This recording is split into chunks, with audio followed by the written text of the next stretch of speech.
Good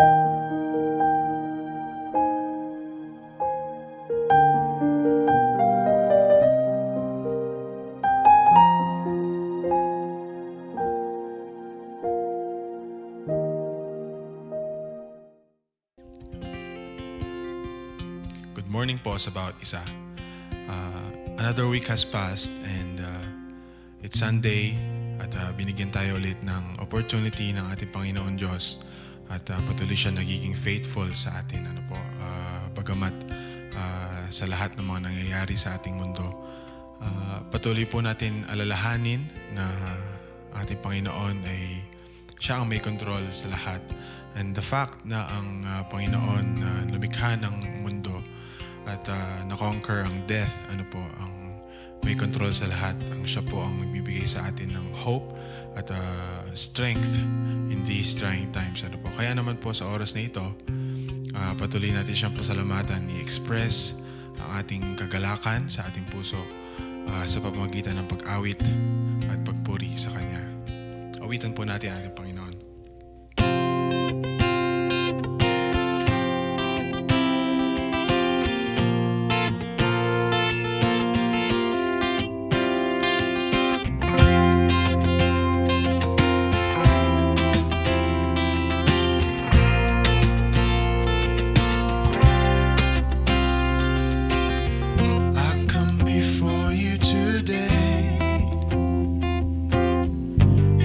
Just one thing that I want to say.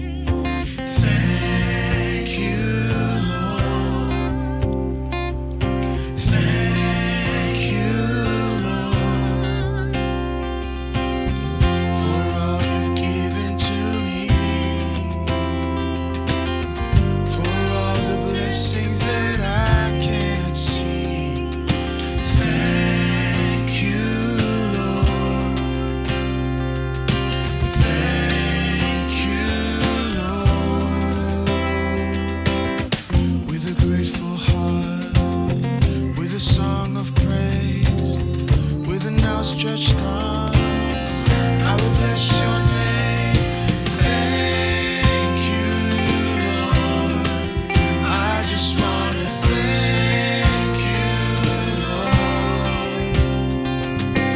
Thank you, Lord. I just want to thank you, Lord. Thank you, Lord.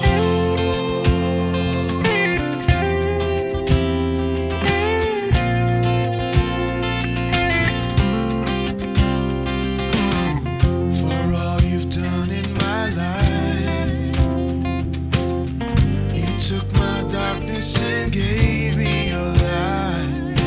Thank you, Lord. Oh, thank you, Lord. You took my sin and my shame. You took my sickness and healed all my pain. Thank you, Lord. Thank you, Lord. With a grateful heart, with a song of praise, with an outstretched arm, I will bless your name and thank you, Lord. I just want to thank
Bless the Lord, oh my soul, oh my soul. Worship His holy name. Sing like never before, oh my soul. I worship Your holy name. The sun comes up, it's a new day dawning. It's time to sing Your song again. Whatever may pass and whatever lies before me, let me be singing when the evening comes. Bless the Lord, oh my soul, oh my soul. Worship His holy name. Sing like never before, oh my soul. I worship Your holy name. You're rich in love and You're slow to anger. Your name is great and Your heart is kind. For all Your goodness I will keep on singing. 10,000 reasons for my heart to find. Bless the Lord, oh my soul, oh my soul. I worship His holy name. Sing like never before, oh my soul. I worship Your holy name. And on that day when my strength is failing, the end draws near and my time has come. Still my soul will sing Your praise unending. 10,000 years and then forevermore.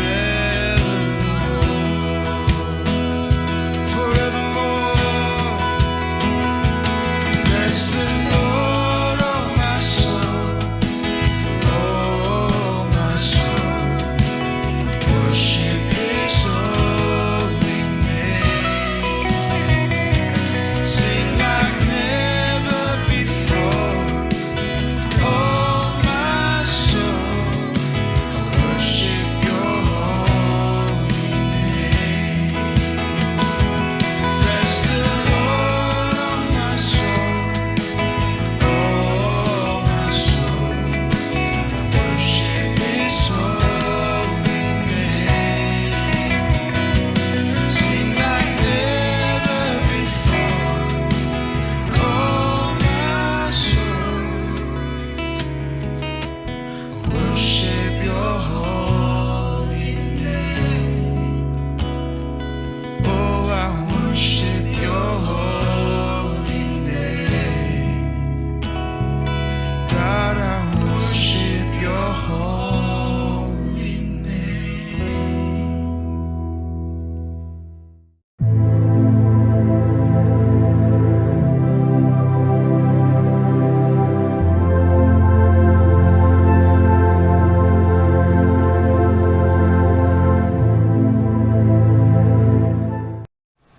Magandang umaga po sa inyong lahat at pagpalain po kayo ng ating Panginoon sa umagang ito. Ang ating pong teksto ay makikita po natin sa aklat po ng Lucas chapter 22 verse 54 hanggang 62. Ganito po ang sabi: Dinakip nga nila si Jesus at dinala sa bahay ng pinakapunong pari ng mga Hudyo. Si Pedro na may sumunod sa kanila na malayo ang agwat. Nagsiga sila sa gitna ng patio at naupo sa paligid ng apoy, at si Pedro ay nakiumpok sa kanila. Nang makita siya ng isang utosang babae, kasama rin ni Jesus ang taong ito. Ngunit ikinailayo ni Pedro, "Babae, ni hindi ko siya kilala." Pagkaraan ng ilang sandali, mayroon uling nakapansin sa kanya at siya'y sinabihan, "Ikaw man ay kasamahan nila." Ngunit sumagot siya, "Ginoo, hindi nila ako kasama." Pagkalipas ng isang oras, iginiit naman ng isang naroon, siguradong kasama ni Jesus ang taong ito, sapagkat isa rin siyang taga Galilea. Ngunit sumagot si Pedro, "Ginoo, hindi ko nalalaman ang sinasabi ninyo." Nagsasalita pa siya nang biglang may tumilaw na manok. Lumingon ang Panginoon at tumingin kay Pedro. At naalala ni Pedro ang sinabi ng Panginoon, "Bago tumilaw kang manok sa araw na ito, ay 3 beses mo kong ikakaila." Lumabas si Pedro at umiyak ng buong pait. Tayo po'y manalangin. Ama naming Diyos, patuloy po kayong gumawa sa kalagitnaan namin at maranasan po namin ang iyong saganang biyaya. Lord, pagpalain mo po ang bawat isa na nakikinig sa mensaheng ito at bigyan mo po kami ng kaisipan upang matuto po sa mga tuturo mo ngayon. Maraming pong salamat. Ito pong aming dalangin sa pangalan ni Jesus. Amen. Naranasan na po ba ninyo na magsisi kapag nagkamali ka? Naranasan mo ba na magsisi ka dahil nagkamali ka? Halimbawa, nagkamali ka ng sagot. Ang sagot mo ay yes or no lang. Maring sa pagkakataong ito, napakalaga ng sagot na yon. O ikaw ay tinatanong, mahal mo ba ang lalaking ito? O maring sabihin nilang, tinatanggap mo ba ang lalaking ito? Kapag nagkamali ka ng iyong sagot ay talagang pagsisisihan mo.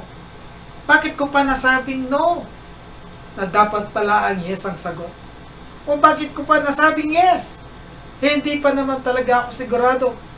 So, talagang pagsisisihan mo kung nagkamali ka ng sagot.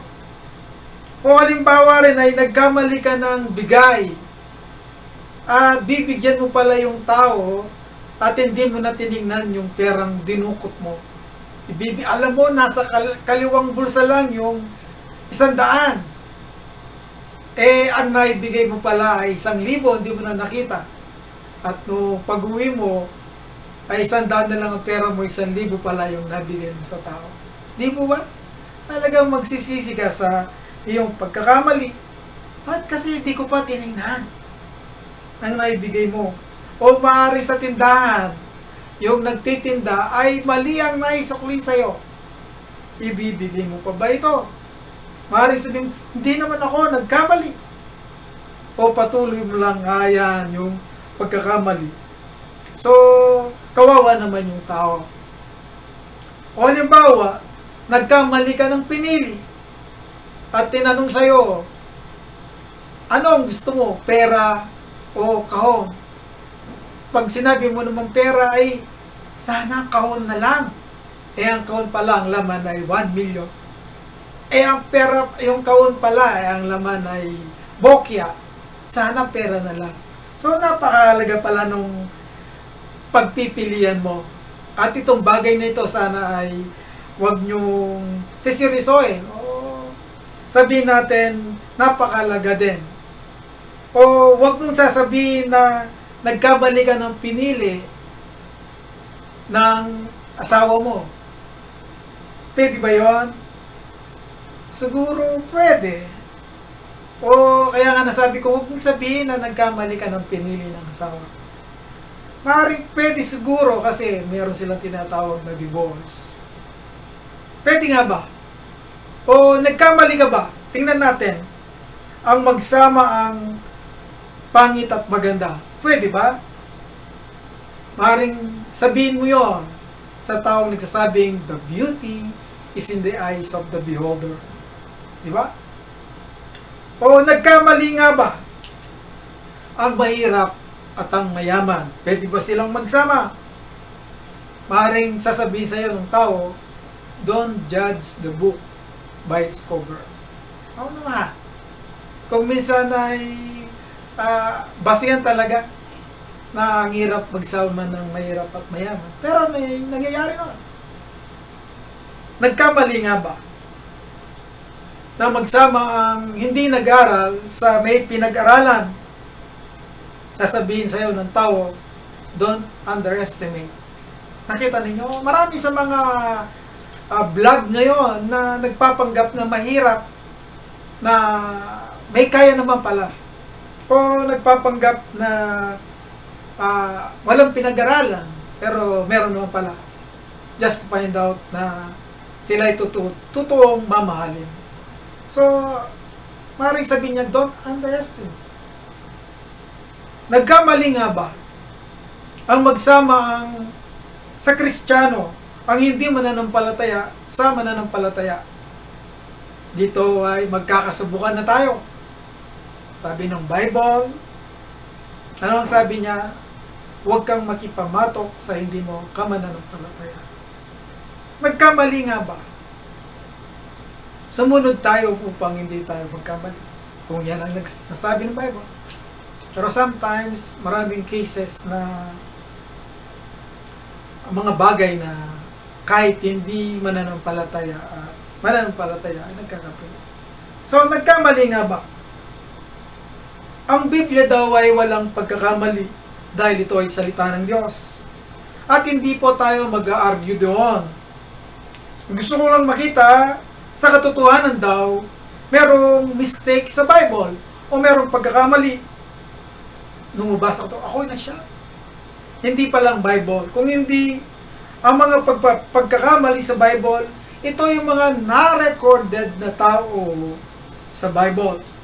Halimbawa na lang, yung mga naging hari ng Israel. Ito ang mga kasaysayan na nagdaan ng mga hari ng mga Israel. Alam niyo po, ang pagkakamali nito ay napakaganda ng buhay na ng Israel. Mula sa mga unang naging hari, ngunit na hindi naging maganda ang pagkakatapos nito. At tinawag nila itong divided kingdom. Divided kingdom, ito sa simula ay isa at naging hari ng buong ng Israel. Pero sa panahon po ni Haring Solomon ay dahil sa naging marami siyang asawa ay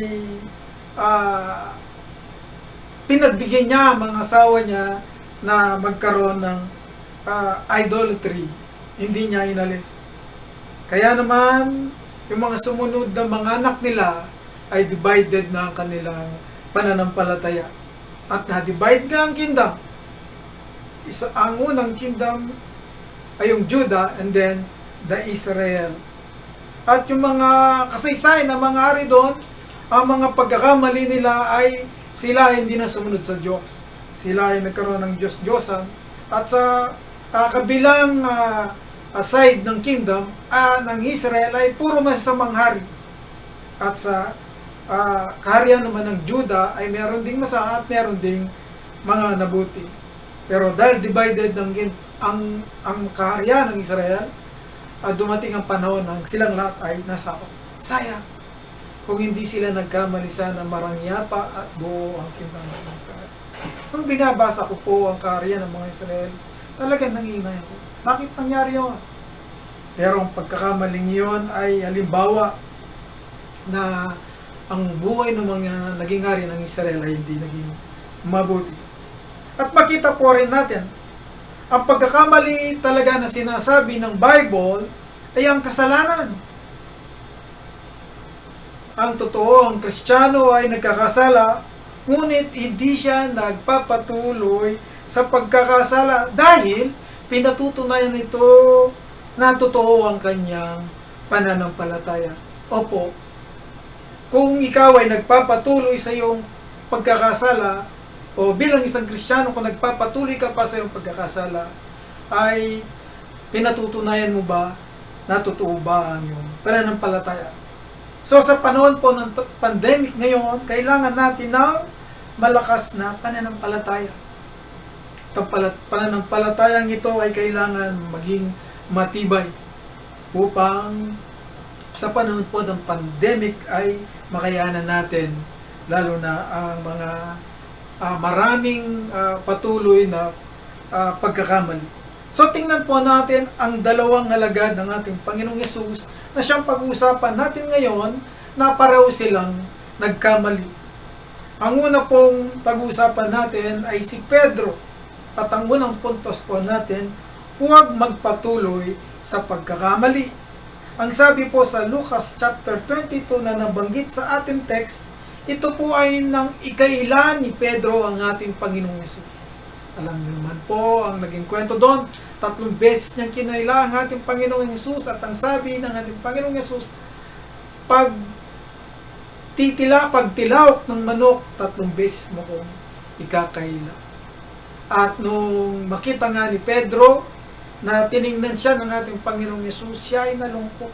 Naalala niya na ipagkakaila siya ng ating Panginoon. Kaya naman, sabi doon sa verse 62, siya ay lumabas at umiyak ng buong pait. Ang sabi po ng mga Bible scholars, si Pedro ay pumunta sa templo at doon siya nagsisi ng buong pait. Pero take note po mga kapatid na hindi siya nagpatuloy, kundi talagang buong pait niyang pinagsisihan yung nagawa niya. In Acts chapter 2, sa araw po ng Pentecost, si Pedro po ay nangaral at 3,000 ang naligtas. Kung si Pedro po ay nagpatuloy sa kanyang pagkakamali, yung 3,000 kaluluwa ay baka hindi magiging posible. So makita po natin, pagkatapos ng pagkakamali niya, ay malaking pagbabago ang ginawa niya at ginamit na siya ng Panginoon Mighty. Remember po, si Peter po, siya ang leader ng mga disciples mo. So lahat po ay nagkakamali, pero huwag tayo magpatuloy sa pagkakamali. O ganito po yun, lahat ay nagkakamali, pero ang patuloy na pagkakamali ay maling-mali. Opo, kung patuloy tayo magkakamali sa ating pagkakamali, ito po talaga ay mali. Marami pong mga Kristiyano ngayon, ito ang nakakalungkot. Alam na nilang mali at sila ay nasa Panginoon, pero patuloy pa rin sila sa kanilang pagkakamali. Sana po ay magkaroon tayo ng takot bilang mga Kristiyano. Opo, totoo na nagkakamali tayo, pero dapat huwag tayong magpatuloy sa maling ito. Sinasabi po ang mistakes daw o pagkakamali ay nagbibigay ng failure sa buhay. O ang mistakes ay magiging failure daw ang ating pamumuhay. Bakit tayo laging failure sa buhay? Dahil patuloy pa rin tayo sa pagkakamali. Ganito rin po, bakit hindi pa tayo nagbabago? Dahil patuloy pa rin tayo sa pagkakasala. Sabi nga po ng Romans chapter 12 verse 21, huwag kayong magpadaig sa masama, kundi daigin ninyo ng mabuti ang masama. Oo, nadaig tayo ng tukso, pero wag naman tayong patuloy padaig sa tukso. Opo, di ba natutukso tayo? Pero wag mo naman patuloy na nadadaig ka pa nito. Oo, nasilot tayo sa bitag ng kalaban. Pero wag naman tayong patuloy na pabibitag o pasisilo sa bitag ng kalaban. Lagi na lang tayo natatalo ng kalaban kasi patuloy tayo sa panlolokong binibigay niya sa atin. Kaya kapag naloko tayo, wag naman tayong laging paloloko o wag tayong patuloy na paloloko sa kalaban. Ang totoo, mayroong nagsabing, we learn by mistakes. Sabi nung isang kaibigan ko, totoo nga po pala, pastor. Pag nagkamali ka ay matututo ka. Alam niyo po ba ang mga mistakes ay warning? Warning sa buhay. Sinasabi ng pagkakamali, ito yung mga watch out, o tingnan mo raw. Ito yung mga caution. Ito yung mga danger na nagpapalaala sa atin. Na kapag ito ay ginawa mo, nasiguradong masasaktan ka. So, bago ka masaktan, kailangan matuto tayo sa pagkakamali. O matuto na tayo na wag na tayong magkamali kagad. O wag na tayong magkamaling muli. Meron nga nagsabi, lalo na yung mga magulang sa kanilang mga anak, hindi ka pa ba natuto? Pansinin po ninyo, hindi ka pa ba natuto? Ano ba ang ibig sabihin nito? Halimbawa sa pag-ibig, sasabihin sa inyong, hindi ka pa ba natuto? Sasabihin, ang tanga-tanga mo. Sasabihin sa iyo, niloloko ka lang yan. Dahil sa pag-ibig. Sasabihin sa iyo, bulag ka, hindi mo nakikita. At sasabihin mo naman, sasabihin din, kahit nasasaktan ka na, dahil sa maling pag-ibig. Dahil sa maling pag-ibig. Kahit masaktan ka, hindi ka pa ba natuto? Sana ay matuto tayo. Halimbawa po ng mga pagkakamali na pwede pa natin ma-overcome. Halimbawa po nito ang pagkakamali ni Adan at Eva in Genesis chapter 3. Ano po ang kanilang pagkakamali? Ang kanilang mistake was in disobeying God. Ang kanila pong pagkakamali ay hindi sila sumunod sa Diyos. Kaya naman, napaalis sila sa Garden of Eden. Ito rin ang nangyari sa Israel dahil matigas ang kanilang ulo at patuloy nilang dinidisobey ang Panginoon. At matagal bago sila nakapunta ng promised land. Marami pa ang dumaan bago sila makapunta sa promised land. Dahil matigas ang kanilang ulo, dinidisobey nila ang Panginoon. Ganon din tayo kung minsan mga Kristiyano. Dinidisobey natin ang Diyos, nauudlot ang mga pangako at blessing na dapat ibibigay ng Panginoon. Ang pangalawang pagkakamali pa ni Adan at Eva ay yung sila ay nagturuan. Ang sabi ng Panginoon sa kanila, Adan, bakit mo kinain ang bunga doon sa halaman? Ang sabi ni Adan, kasi pinakain po ako ng babaeng ibinigay ninyo sa akin. Doon pa rin sa Genesis chapter 3. So, para sinasabi ni Adan, kasi po, yung babae, binigay niya sa akin, o pinakain niya sa akin. At sinabi ng Panginoon kay Eva, bakit mo binigay yung bungang yun? Kaya Dan, sabi ni Eva, mangyari po'y nilinlang ako ng ahas, kaya ako natuksong kumain. Wow, tinuro naman ni Eva yung ahas naman. Kanina si Adan tinuro niya si Eva. Si Eva ay tinuro niya yung ahas. So para bang kasalanan ng Diyos na ibinigay pa niya si Eva kay Adan? Para bang kasalanan pa ng Diyos na merong ahas at prutas dun sa halaman mo? Para bang ang pagkakama nila ay pointing others at ang bandang huling turo ay napunta pa sa Diyos? So, ang pagkakamali po kailangan ay huwag na tayong magturuan kung sino nagkasala. Ang gawin po natin ay huwag tayong magpatuloy at pagsisiyan natin kung tayo ay nagkasala. Huwag na tayong magturo. The greatest mistake. Ito po yung pinakadakilang pagkakamali na nakita ko. Sabi po sa Romans chapter 6 verse 23, for the wages of sin is death. sapagkat ang kabayaran ng kasalanan ay kamatayan. For the wages of sin is death, but the gift of God is eternal life through Jesus Christ our Lord. Ang dakilang pagkakamali daw, kung ang kabayaran ng kasalanan ay kamatayan din, kapag nireject mo ang kaligtasan, o pag nireject mo ang tagapagligtas, ito na ang pinakadakilang pagkakamali ng iyong buhay. Kaya po, ang gagawin natin, tanggapin mo raw ang Panginoon habang meron pang opportunity. So, para huwag kang magkamali o yung dakilang pagkakamali, huwag mong magawa habang may opportunity pa. Tanggapin mo ang Panginoon sa iyong buhay. O habang may panahon pa, magbago na po tayo at huwag tayong magpatuloy sa pagkakamali.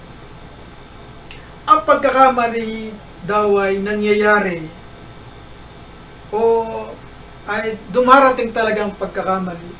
Pero tingnan daw natin na may plano ang Diyos dito. Maring makita natin masakit ang magkamali. Maring may plano ang Diyos dito. So, tingnan po daw natin, baka ang Panginoon ay may plano sa mga bagay nito. Sabihin natin, nagkamali ka ng pagbigay. Nabigay mo yung malaking halaga, ngayon, hindi mo na mabawi. Ngayon pala, ang plano ng Diyos, dahil nabigay mo yon sa taong yon, ay malaki pala ang kanyang pangangailangan. Malay mo, ang tao pa lang yun ay nananalangin na matulungan siya. At ikaw ang ginamit. Nakita po ninyo? So, tignan natin, baka may plano ang Diyos sa ating pagkakamali. Pangalawa, nagkamali ka ng pagpili. Yung talagang pinipili mo, ay hindi mo napili, ibang napili mo. Pero pala yung pagkakamali mong napili, yung pala ang pinili ng Diyos para sa iyo. Alala ko na kapag nagagalit ang misis ko, parang nagsisi siyang pinili niya ako. Pero ang sabi ko sa kanya ay, ikaw ang pinili ng Diyos para sa akin. Wow! Pero alam ko na plano ng Diyos yon. Kahit ang pagpili ng ating partner. Maaari sabihin mo, nagkamali ka. Pero kung yan ang pinili ng Diyos para sa iyo, yan ang tamang pagpili. Maaari nagkamali ka ng sagot. Pero palagay mo, ang sagot mo ay mali. Yung tama, hindi mo nasagot. Pero pala, ang dapat mong sagot, yun pala ang purpose para malaman mo yung pagmali mo ng sagot. O ganito po, nagkamali ka ng pagsagot. Pero ang purpose pala ay malaman mo sa susunod, tama na ang sasagot mo. Nakita po ninyo? Nagkamali ka ng sagot. Ang purpose pala nun ay matuto ka sa susunod, tama na ang isasagot mo. So, yun pala. Maaaring tingnan natin na ang plano ng Diyos ay magkamali ka upang sa susunod, tama na ang isasagot mo.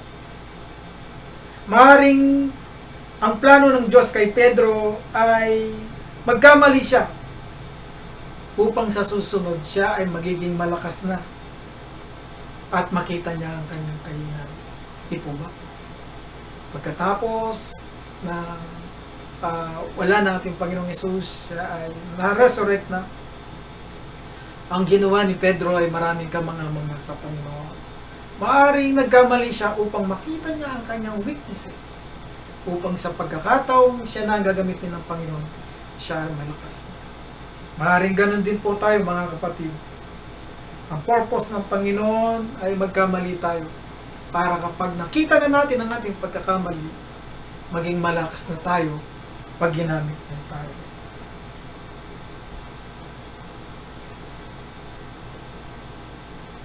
At ang purpose po ng Panginoon kay Peter ay maging part siya ng prophecy ng Panginoon. Opo, ang prophecy kasi ay ang Panginoong Yesus ay mamamatay. para sa mga tao. Maaaring naging bahagi siya.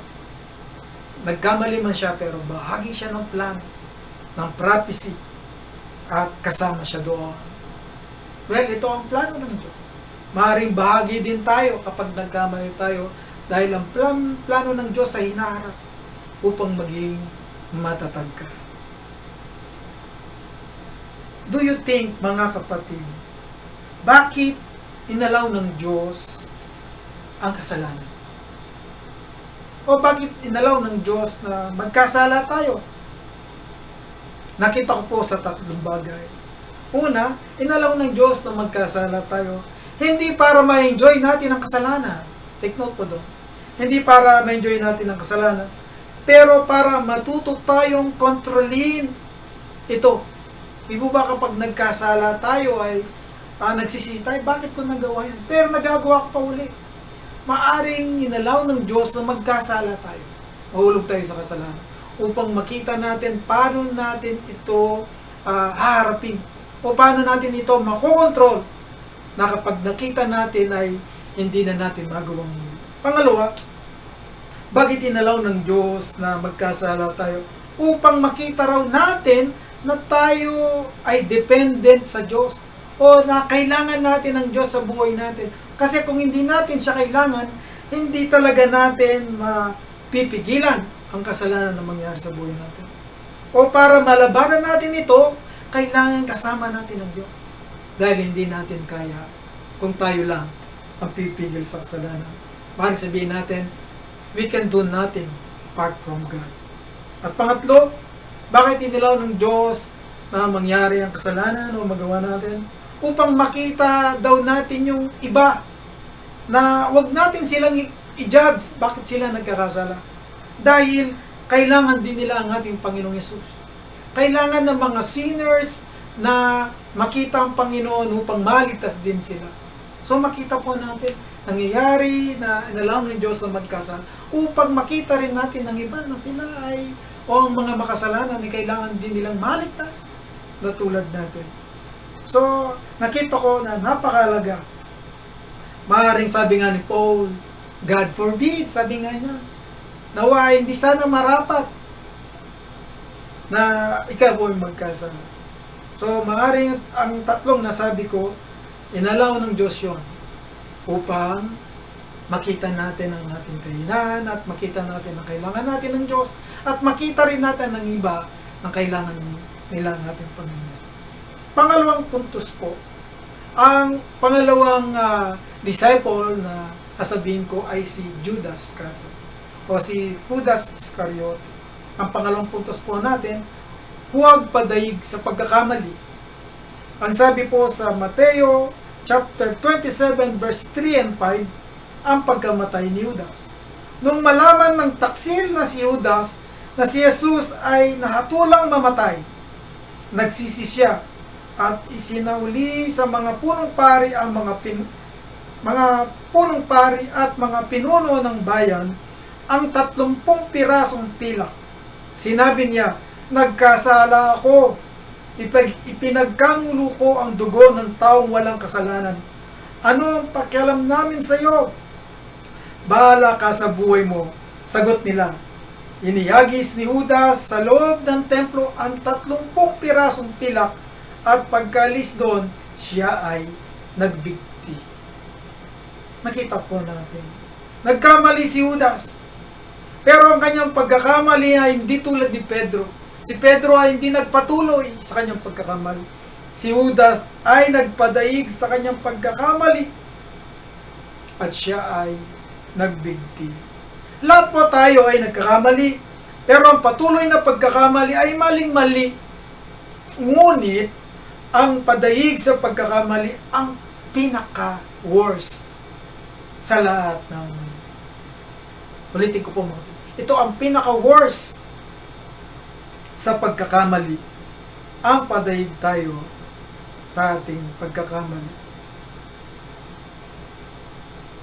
Kung merong suicide, dahil ito ang ginawa ni Judas, ito ba ang Tama ba itong pambayad sa pagkakamali? Ito ba ang tamang pambayad sa pagkakamali? Nagkamali ka. At para maalis yung guilt, nagpakamatay ka, nagsuicide ka. Ito nga ba? Marami mga issue sa suicide. Tingnan po natin. Ito ba ang nagja-justify kay Judas na nag-suicide siya dahil nagsisisi siya? Nagja-justify ba ito kay Judas na mawala yung kanyang pagkakasala dahil nag-suicide siya? Sabi ng Bible, nagsisi siya at siya ay nagpakamatay. Does it justifies? Tama ba ang ginawa ni Judas? Ito ba ay biblical? O does it support? Sinusuportan ba ang intention ng suicide biblically? Biblical ba na merong biblical support sa intention ng suicide? Di ba ang intention ng suicide? Biblically ba ito? Sinusuportan ba ito ng Bible? O ang issue sa suicide, ito ba ay nagbibigay ng does it please the Lord or it please yourself? Napi-please mo ba ang Diyos kapag nag-suicide ka? O napi-please mo lang yung sarili? Maaaring sinabi mo, oo, nag-suicide ako dahil gusto ko maalis ang aking guilt. Pero, but still, ang guilty natin sa Diyos ay nandun pa rin, di ba? Hindi naalis ang guilty mo sa Diyos. Naalis lang yung sa'yo. So, hindi mo na-please ang Diyos kapag nag-suicide ka. O ang issue sa suicide ay, kanino ba inoffer ang sarili mo? Inoffer mo ba ito sa Diyos? O inoffer mo ito dahil gusto mo? O na-offer mo sa wala? Di po ba? I think kung inoffer mo ang sarili mo sa Diyos kapag nagsisi ka o nagkamali ka, ay hindi mo mag-attempt o hindi ka mag-attempt na mag-suicide. Pero dahil inoffer mo to sa yung sarili mong pagpapasya, nagsisi ka, nagkamali ka, pero ito ay sarili mong kagustuhan at hindi itong kagustuhan ng Diyos. Merong nagsabi, meron akong nabasa, ganito ang sabi niya, it is God who remains the sovereign master of life. We are obliged to accept life gratefully and preserve it for His honor and the salvation of our souls. We are stewards, not owners of the life God has entrusted to us. It is not ours to dispose of. Napakaganda. Hindi ko matagalog. Ulitin ko. Sabi niya, it is God who remains the sovereign master of life. We are obliged to accept life gratefully and preserve it for His honor and the salvation of our souls. We are stewards, not owners of the life God has entrusted to us. It is not ours to dispose of. May mga pagkakamaling hindi na may babalik. Ito ay nangyari na. Tulad ng namatay niya si Jesus, hindi natin may babalik. Namatay na siya. Hindi na may babalik yon. Pero hindi ibig sabihin na doon na natapos yon. Ang totoo, ito ang ating pinagdiriwang. There is resurrection. Nakita po natin kung saan ang na-view lang ni Judas yon. I think alam niya yon, pero dahil nabulag na siya sa kanyang guilt. At maring sabi ng kasabihan, life must go on. Whatever it is na nangyari sa iyong buhay, bakit mo kikitilin ang iyong buhay? Sabi ng kasabihan, life must go on. Kahit na positive ka ng COVID, still, life must go on, di ba ba? Matinding sakit ang tumama sa iyo. Yung pinakamatindi, sabihin na natin. At tagagawboy ka na. Tama ba nabibigay ka? Life must go on. Let God take it. It's not yours to take it. Hayaan mo raw ang Diyos na siyang kumuha. Hindi ka karapat-dapat para kunin ang sarili mong buhay. It's God. At marami pang pagkakamali na minsan lang talaga nangyari. At hindi na natin may babalik. Tulad nung sabi sa Ten Commandments, Thou shall not kill. Huwag kang papatay. Dahil kapag pumatay ka, hindi mo na may babalik yung buhay na kinitil mo. Opo, isa lang ang buhay. Hindi mo na may babalik to. Sa pagkakamali na hindi mo na may babalik. Ano pa? Na minsan lang mangyayari. Ang makasira ka at mabalik man ay may lamat na. Opo, minsan napakasakit ito. Yung makasira ka, siyempre kapag nasira mo, ay may nang ibalik mo man yun ay may lamat na. Alam niyo po, sana sasabihin ko dito yung mga nakasira ka ng pamilya, nakasira ka ng relasyon, nakasira ka ng mahirap tanggapin at hindi mo na may babay. Di ba masakit yun? Ang makasira ka, minsan lang mangyari. May balik mo man. Sabi nga, may lamat na. Mga bagay ng pagkakamali na minsan lang mangyari. Yung mga aksidente. Kung minsan, pagkakamali ba yun? Aksidente nga. O nagkamali ka dahil aksidente mong nagawa yun.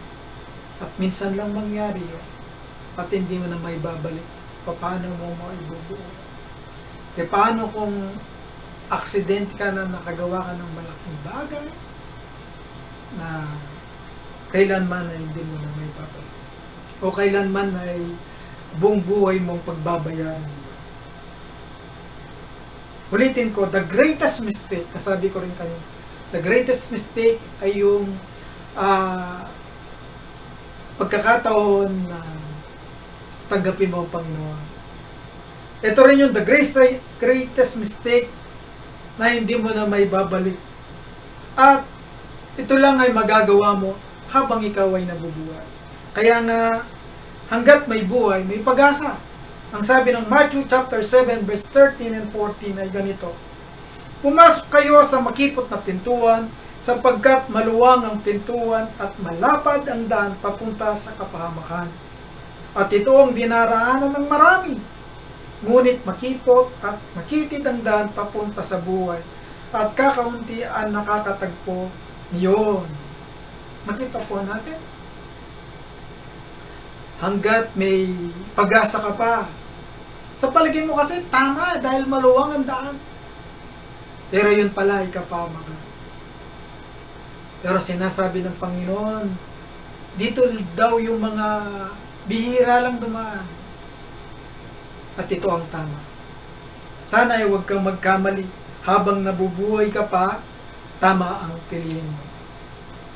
It's never too late to correct the great mistakes while you are alive. Opo mga kapatid. Hindi para uli, para yung dakilang pagkakamali ay hindi mo magawa habang nabubuhay ka pa. Dahil kapag namatay ka na, ito na ang greatest mistake ng mundo. Dahil ang pinili mo ay yung mapahamak ka. Don't end your life on mistake. Be sure your life with Jesus. Opo mga kapatid, huwag mo raw tapusin ang buhay mo sa pagkakamali. Ipasiguro mo raw ang buhay mo sa ating Panginoong Hesus. Amen. Mga kapatid, makakasiguro lang tayong hindi tayo magkakamali kung ang buhay natin ay nasa ating Panginoong Hesus. Kaya tanggapin natin siya bilang ating Panginoon at tagapagligtas upang masiguro natin ang ating buhay sa Kanya. Sa panghuli mga kapatid, gusto ko lang balikan ito kasi ito ay naging issue, maaari naging debatable. So, debate. Ang issue ay ganito. Si Judas ba ay naligtas? Is Judas saved? Maaaring gusto nyo marinig ang sagot doon. Pero, ang gusto ko makita natin doon, ang pagkakamali. Ang pagkakamali doon ay walang garantiya ng kasiguraduhan na ligtas siya. Hindi garantiya na dahil nagsisi siya, anak baka matay. Yun ay naligtas siya. It doesn't guarantee. Yun ang pagkakamali doon. Ang tama, ang gusto kong makita natin, kailangan sigurado ka na hindi ka nagkamali sa iyong kaligtasan. So kung gusto mo depensahan na naligtas siya dahil nagsisi siya, it doesn't guarantee. Ang totoong garantiya na ligtas ka ay meron kang assurance of salvation. Yung alam mo, na sure ka na hindi ka nagkamali sa iyong kaligtasan. So mga kapatid, siguraduhin natin, huwag tayo maniniwala sa pagkakamali na iligtas siya. Mas maganda na totoo tayong naligtas dahil sigurado tayo at hindi tayo nagkamali. Balikan natin mga kapatid. 2 tao ang parehas na nagkamali. Si Pedro, hindi nagpatuloy sa pagkakamali, kaya naging maganda ang hinahinat na. Ang pangalawa naman, si Judas, nagpadaig siya sa pagkakamali, kaya hindi naging maganda ang kanyang hinahinatnan. Ang sinasabi po ng ating mensahe, learn from your mistakes. Matuto tayo sa pagkakamali at huwag na tayong patuloy na padadaig sa tukso. Napakaganda po mga kapatid ang makita natin, nagkakamali tayo. Pero huwag tayong patuloy sa pagkakamali. We must learn from our mistakes. Pagpalain po kayo ng ating Panginoon sa umagang ito.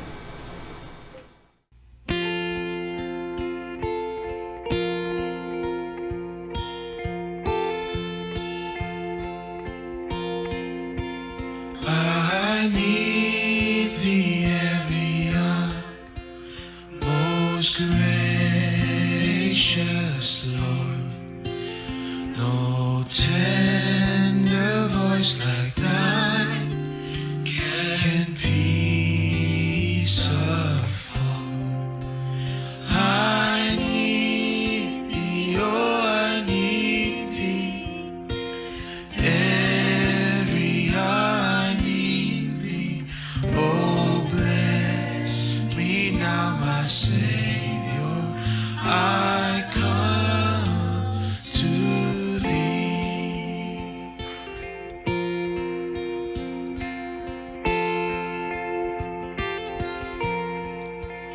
I need thee every hour. Stay thou nearby. Temptations lose their power when thou art nigh. I need thee, oh I need thee. Every hour I need thee. Oh bless me now, my Savior. I come to thee. I need thee every hour. Enjoy your pain. Come quickly and abide. Our life is vain. I need thee, oh I need thee. Every hour I need thee.